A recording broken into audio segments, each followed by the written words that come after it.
આજે કમલપુર ગામે વર્ષોથી પરંપરા રહેલી છે કે નકળજ ભગવાનની યાત્રા નીકળે છે ગામમાં, અને ગામમાં અલગ અલગ જે પિલિયાતર જ્ઞાતિ કહેવાય છે અમારા સમાજની, ચૌધરી સમાજમાં, એ પિલિયાતરો, બધા જ પિલિયાતરો નકળજ ભગવાનને ત્યાં એમના વધામણા કરવા માટે આવે છે. અને આ ગામની પરંપરા રહેલી છે કે ધૂળેટીના દિવસે ગલાલ કોઈ કે અબીલ ગુલાલ કોઈ નાખતું નથી, પણ દરેક મહેમાનને વાંઈ કને ભગવાનનો પ્રસાદ, નકળજ ભગવાનનો પ્રસાદ લે છે. અને ગામમાં 3 વાગે વરઘોડો નીકળે છે. 3 વાગે નીકળે છે ને વરઘોડો, 3 વાગે અહીં કનો નકળજ ભગવાનનો વરઘોડો નીકળે છે. ને નકળજ ભગવાન નાવા જાય છે,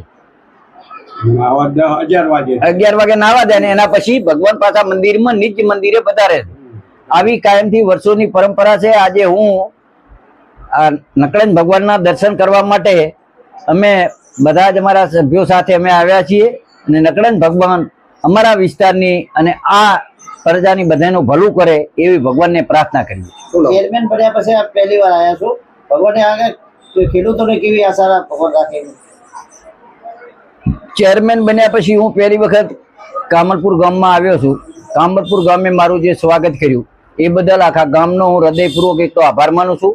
અને ખેડૂતોને ભગવાન સારી ખેતી આપે, સારો વરસાદ થાય તો ખેડૂતોને પણ ભાવ સારા મળી રહે એની વ્યવસ્થા અમે માર્કેટ દ્વારા કરશું.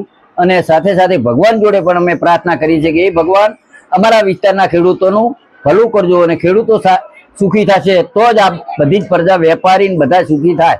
ખેડૂતો સુખી હોય તો જ બધા સુખી થઈ શકે એવી ભગવાનને અમે પ્રાર્થના કરીએ.